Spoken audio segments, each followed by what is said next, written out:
Green Hill Zone is quite nearly the perfect set of opening levels. The way it branches, offering the player choices and enhancing replayability, how you gotta explore and memorize its different paths and which ones are fastest. It provides a play experience where the more you play, the more interesting the level gets. Part of why this works so well is that whether you're good or bad at the game, there's still something fun to do. After all, if you're taking it slow, there are still plenty of nooks and crannies to explore, secrets and rewards to uncover. Plus, the process of discovery will help you in your journey to go faster, through the use of things like speed shoes, invincibility, and a simple grasp of the level's layout. It's a system that constantly rewards mastery of the game's mechanics and understanding of its controls and level design, and by the end, running through this level is intoxicating. And Marble Zone is like a bad hangover. First off, this level actively punishes the player for trying to go fast through crushing hazards, weighting-based obstacles, and some moments of no return where if you mess up, sorry buddy, you're done. It's a level that can be hard to get a grip on because the player almost needs to relearn the game, needs to remember to take a step back again and start off slow. And that's difficult because it goes directly against what I just did in Green Hill, going fast. However, I don't think that's the main issue with this level. Actually, I think it's fine to punish the player for running headlong into danger. Instead, the problem is that going slow in this level is not fun.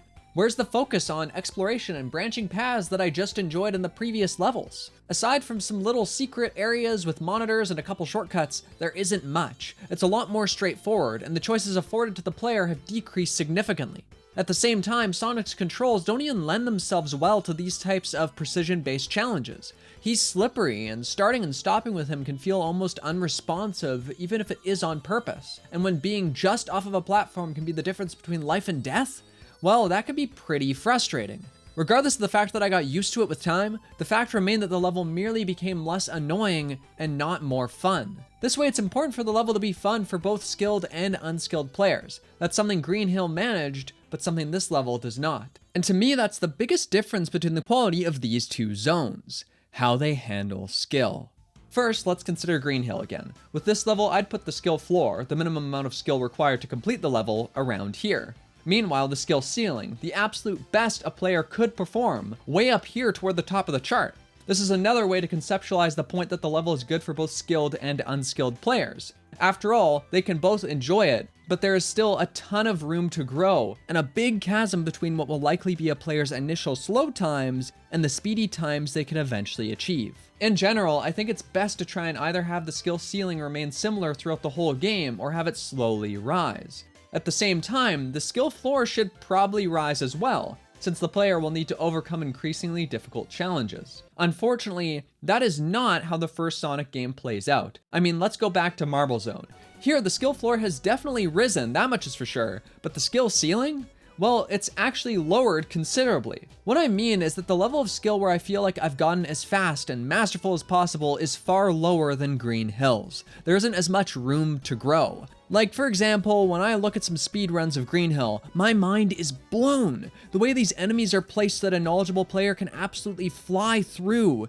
It's incredibly impressive, not only because this individual player is doing amazing, but because the designers seemingly accounted for this.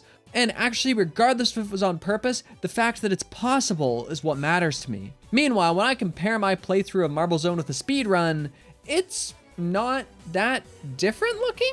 And trust me, they should look different. I'm not that good at this game. A player who can do this should be able to absolutely trounce me. And yet, they can't, because the skill ceiling is far too low. Sadly, the whole game has this pacing and skill-based problem. Sure, the next set of levels, Spring Yard Zone, are looking better, with some incredibly cool tricks the player can pull off and ample opportunity for them to use speed once they understand the level. But, similar to Marble Zone, the slow paths on this level can be pretty boring. There are so many of these weighting-based obstacles where the punishment is loads of wasted time spent doing nothing. Of course, I'm fine being forced to take a slower or longer path, but I should still be able to do something during those times. Either way though, this one still stands as a definite improvement over Marble, cause once I got good, I had a great time. There was at least that potential for growth there. However, then there's Labyrinth Zone, which combines all the biggest problems I've previously mentioned and adds some more into the mix too. This one is slow and plodding, frustrating for both skilled and unskilled players due to this water, which makes Sonic move like he's stuck in a puddle of maple syrup. Because of that, even if you can technically learn to go faster, that hardly matters because from moment to moment, it never feels like anything other than a slog to me. So sure, the skill floor has risen like I wanted, but the skill ceiling has fallen down and it's barely above it. No matter what, this level is rough and doesn't provide many opportunities for the player to use their skill to go faster. Really, the main way to improve your time is to just skip swaths of the level once you know how to, which is nice, but doesn't make up for this crappy level design. Starlight and Scrap Brain have a similar contrast between them. After all, when I'm taking the top path of Starlight, well, it feels like a totally different level than the bottom ones, and the blistering speed is a wonderful reward for maintaining that higher path. Meanwhile, no matter what I do in Scrap Brain, it feels like the game is actively fighting Sonic's controls and speed, which might be part of the point. We are in Eggman's base after all, and he's a bad guy, he should be annoying, but it still sucks, and I don't really care if it sucks on purpose. Now, many people conceptualize this problem as one entirely centered around speed. I want to go fast, but the game is punishing me for going fast. That kind of thing.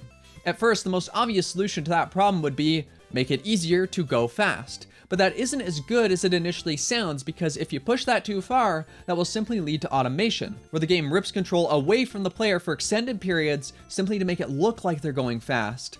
Obviously though, that isn't really the player going fast. It's the game playing itself and trying to convince the player that they're the one doing the work. Which is why it's fine to be punished for trying to go fast recklessly. In fact, it's necessary. Providing the player with control almost necessitates the opportunity for failure. But the player still needs ample opportunity to use their skill and be rewarded for that. In Sonic's case, that ends up manifesting itself as speed, and how fast one can complete the levels. But it's the opportunity to gain that speed that matters, not the speed simply being a given. After all, I don't only remember Green Hill or Starlight City so fondly because they let me go fast. I like them because I can compare my worst performances with my best, and see the incredible difference between these two times. That feeling of being rewarded for engaging with the game and improving, and the way Sonic taps into that in its best moments. It's awesome, but there are just as many levels where tapping into that becomes impossible because I'm crashing into a ceiling all too early, and there's simply no room to grow. However, this leads to another problem, and the one that's had the largest impact on my many playthroughs of this game.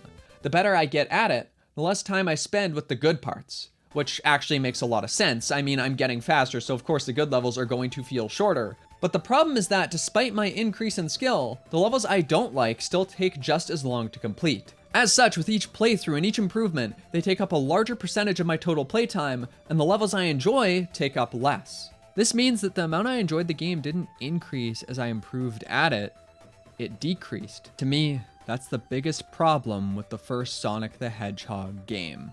Now, none of this is to say that Sonic 1 is a terrible game. When the game gets things right, it gets them really right. Plus, based on how different this game was, and honestly still is from most platformers, I can hardly blame the designers if things turned out a little uneven. Instead, I just want to stress how important a grasp on the skill floor and skill ceiling can be to a player's enjoyment of a game. And I think there's a lot that any game could learn from Sonic 1's shortcomings. Heck, I'd say that Sonic 2 and Sonic 3 and Knuckles did a great job of ironing this out. Either way though, thank you for watching. If you enjoyed this little video, I encourage you to subscribe. There will be more Sonic videos in the upcoming days, and there will be a video every day this month. Again, thanks for watching, have a good one, and bye-bye for now.